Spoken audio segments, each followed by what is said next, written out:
Tonight, a sketch of the Hunters Mountain sexual assault suspect has been released. Plus, find out how women can protect themselves in the face of danger. Stay tuned. TrojanVision Nightly News starts now.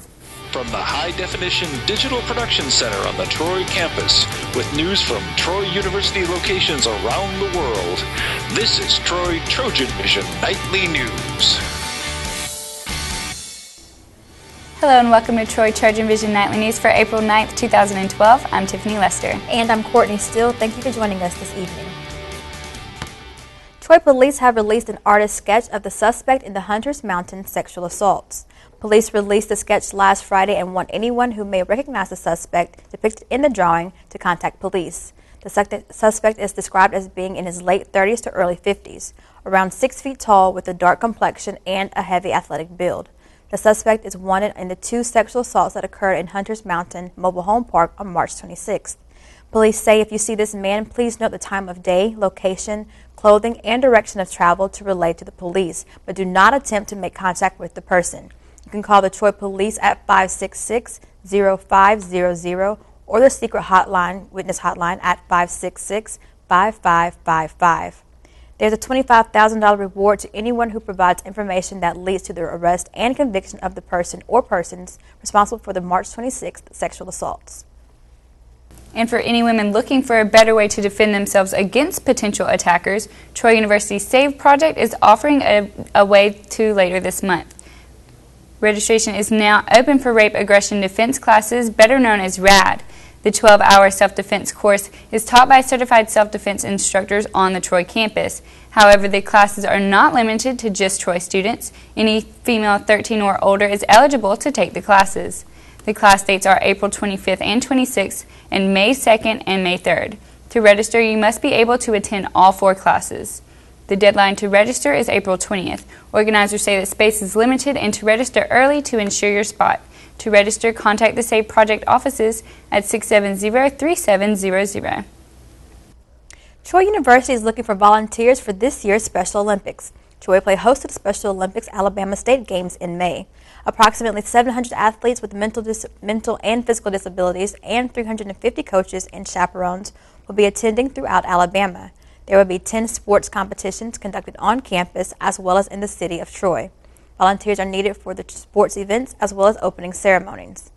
If you're interested in volunteering, you can contact Herb Reeves at 670-3202 or send an email to specialolympics@troy.edu.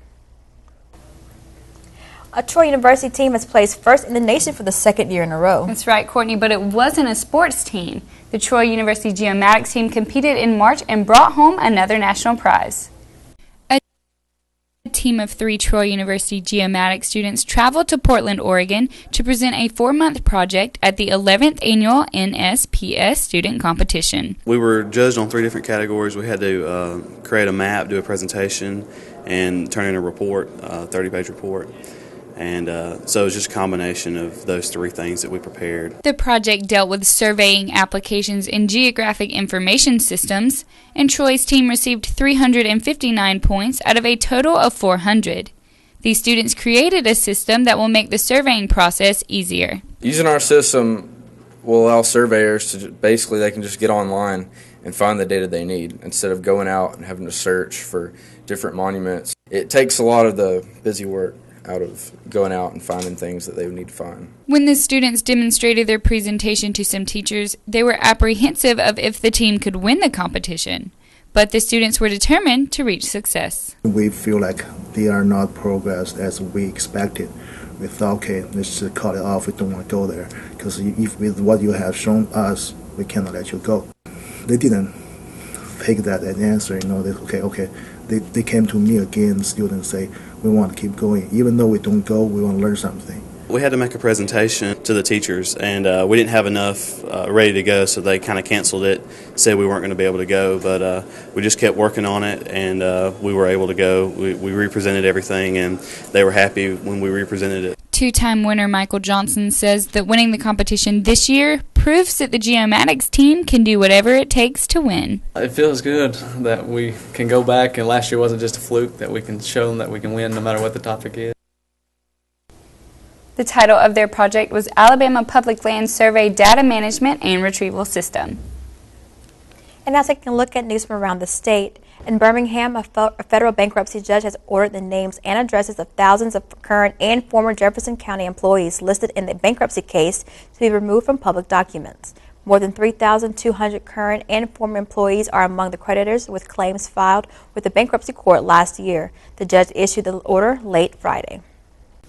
The Mobile County school system is sending more workers into schools to monitor its annual standardized test. The Atlanta Journal-Constitution recently identified the Mobile County system as one of 9 across the country where extreme fluctuations in standardized test scores strongly indicated cheating. And in Montgomery, lawmakers are still working on drawing new legislative districts after the 2010 U.S. Census, but some already are prepared to challenge those maps in court. Democrats and a Republican lawyer say they're keeping a close eye on the remapping process, which is supposed to redraw districts to reflect population change after each census. Still to come on TrojanVision Nightly News, there weren't many wins for Trojan teams this weekend, but the softball team saw a little success. Danielle Percival will be in with all the Trojan sports details when she joins us. But first, 2 men accused of a racially charged attack in Tulsa, Oklahoma, appeared before a judge this morning. We will have the details of this story when we return. Time was kids did what came naturally, spending free time running through the grass, exploring streams. But times have changed. Today's indoor kids spend more than 7 hours in front of electronic media. That's why National Wildlife Federation created the Be Out There movement. Outdoor play improves kids' health, body, mind, and spirit. It helps them stay fit, enhances creativity, and could even make them better students. There's a reason they call it the Great Outdoors. Learn more at beoutthere.org. There's a lot more to somebody being successful in society than just their diploma. We're in the business of making well-rounded individuals. They taught me so much more than skills. At Troy, they truly believe that one person can make a difference. We want to educate the mind to think, the heart to feel, the body to act. We're not trying to be all things to all people, but what we do very well. Troy University, in class, online, within reach. Troy.edu. From the high-definition digital production studios of Troy University, you're watching the award-winning TrojanVision Nightly News. And now for a look at what's happening across the nation and around the world, we go to Tiffany Lester at the Global News Desk. Tiffany? Thanks, Courtney. The 2 men accused in a racially charged attack in Tulsa, Oklahoma, appeared before a judge this morning via a closed-circuit television from jail. 5 African Americans were shot in the city Friday, 3 of them dead. Manuel Gallegos reports from New York. A judge set bail at more than $9 million for 2 men accused of a shooting spree that left 3 dead and 2 others wounded in Tulsa. It will give us sufficient time to look at the evidence and make a formal charging decision at the appropriate time. 19-year-old Jake England and his 32-year-old roommate Alvin Watts will face 3 counts of first-degree murder and other charges. They were arrested early Sunday, 2 days after the shootings that all took place within a few miles of each other. All of the victims were black. Prosecutors must decide if the case reaches the level of a hate crime. It's preliminary to determine what the motivation was behind this. If the evidence supports that and we believe that we can prove those elements of a hate crime, that will certainly be considered at the appropriate time. Police say revenge could be a motive. England's father was shot and killed 2 years ago during an altercation with a black man.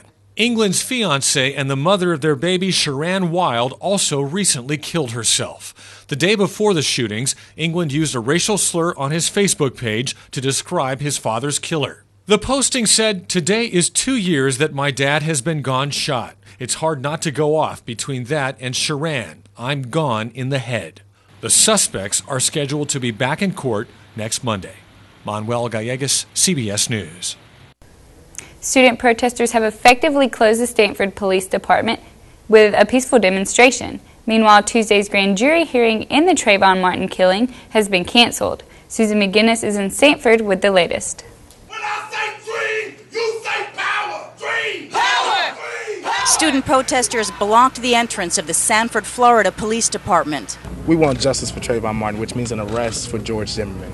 The group, which calls itself the Dream Defenders, spent the past 3 days marching from Daytona to Sanford. Oh, what is gone wrong. Special Prosecutor Angela Corey has decided not to use a grand jury as part of her investigation into the case. She alone will make the decision on whether to arrest Zimmerman. She talked to protesters in a conference call. She said that this process will continue and justice is going to be served, but we're still here to fight for justice. The Dream defenders say they have a list of demands, and the arrest of George Zimmerman is just the beginning. We think that Trayvon Martin is the catalyst for a much bigger change in America, a much bigger movement, a much bigger revolution. The group is calling for a congressional hearing into racial profiling. We hope to systematically continue to kind of face the issues that America swept under the rug because they're difficult conversations to have. Demonstrators say the protest will not end until Zimmerman stands trial for Trayvon Martin's death. Susan McInnes, CBS News, Sanford, Florida. South Korean officials say it appears North Korea is getting ready for another nuclear test. This comes a few days ahead of a planned missile test launch by the North Koreans. Officials in Washington believe it's a cover for testing new technology that could be used to launch a missile aimed at the United States. Tara Mergener reports from the White House.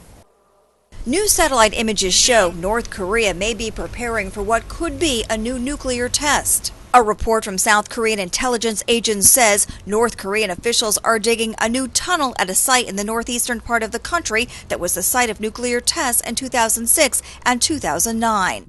The report comes as North Korea prepares for a major missile launch. The country plans to launch a long-range rocket later this week. Officials in Pyongyang say this three-stage rocket will put a new satellite into orbit as part of their country's celebration marking 100 years since the birth of North Korea's founder.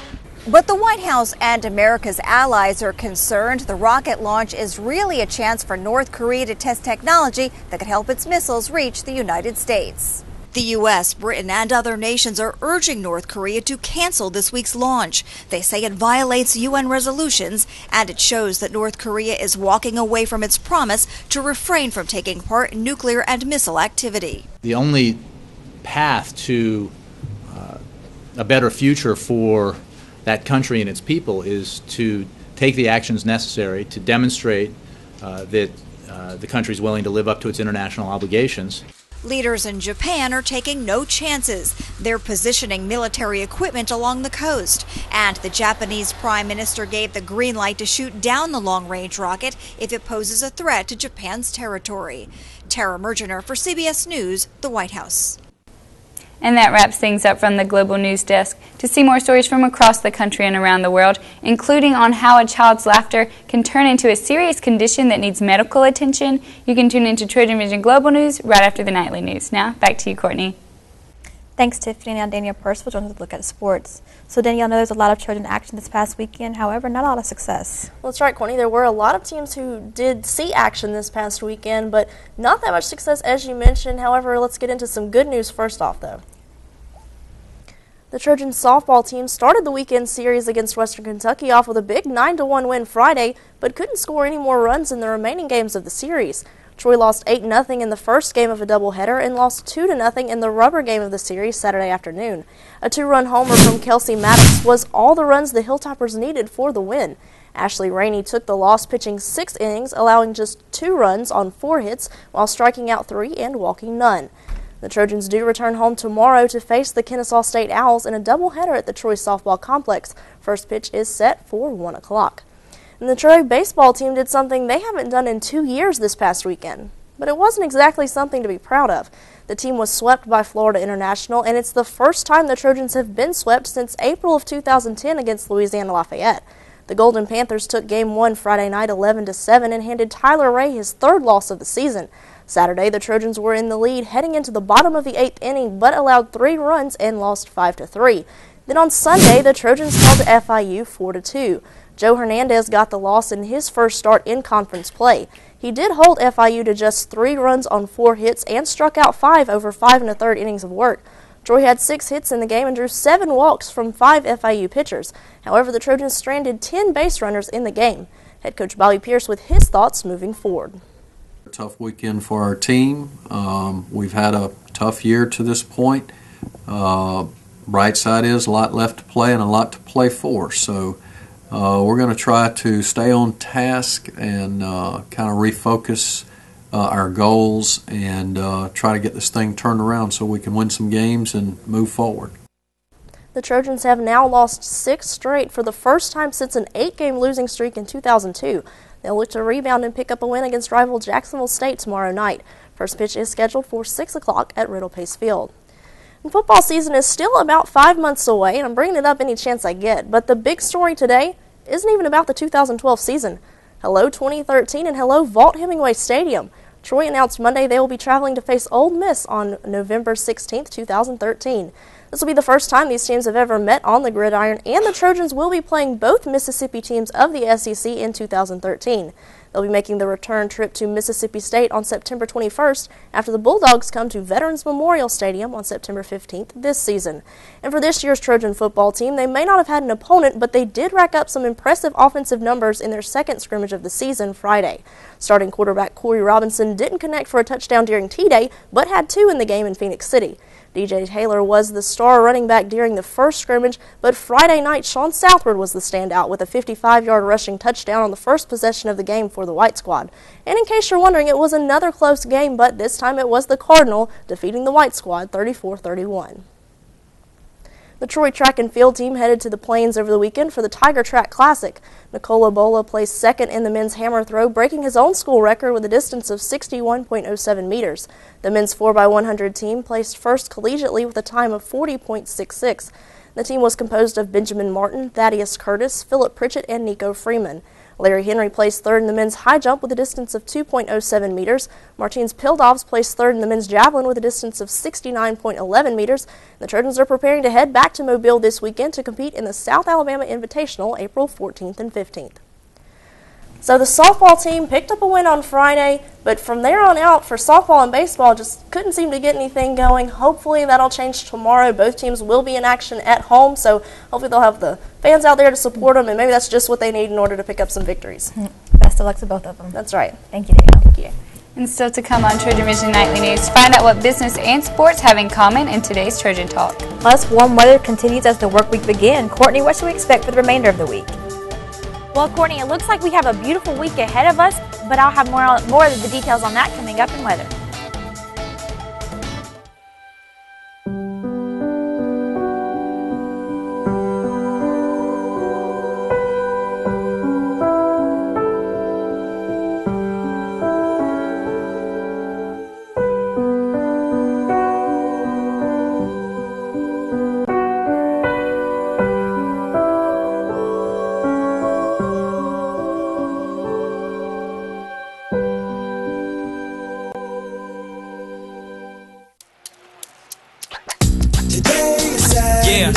Salad on Saturday, fruit on Friday, throw a ball Thursday, water Wednesday, touch your toes Tuesday, let's move Monday, swap next Sunday. 60 minutes of physical activity a day and eating well can help get your child healthy. So keep them active and eating well every day. Get ideas, get involved, get going at letsmove.gov. That's letsmove.gov. From the high-definition digital production studios of Troy University, you're watching the award-winning TrojanVision Nightly News. And now for a look at weather, here's Courtney Addison. So, Courtney, we had a beautiful Easter weekend in our area and a beautiful start to the week with a beautiful day today. What should we be expecting for the rest of the week? We did, and it looks like those warm weather and sunny skies should be sticking with us for the rest of the week and into the weekend, but I'll have more on that. First, let's take a look at our camp snapshot. Looking outside on the quad, it's a beautiful day outside, not too warm, not too hot. Sun is still up, so you still have time enough to go outside and enjoy the nice weather on the quad. And looking at our current conditions, we had sunny skies today, temperature coming in at 79, dew point at 50, humidity at 58%, barometer at 30.05 and falling, and winds coming in from the north-northwest at 4 miles per hour. In today's stats, we had a high of 80, a low of 50. There was no rain. Sun rose at 6:21 a.m. and the sun should set at 7:09 p.m. And taking a look at temperatures from around the state, we have Mobile coming in at 80, Birmingham at 77, Huntsville at 73, and Montgomery, Troy, Phoenix City, and Dothan all coming in at 79. For the most part, everyone is seeing very clear skies with sunny skies all day. And for current temperatures in the southeast, we have very warm temperatures. Everyone's seeing temperatures in the mid-70s all the way up into the high 80s.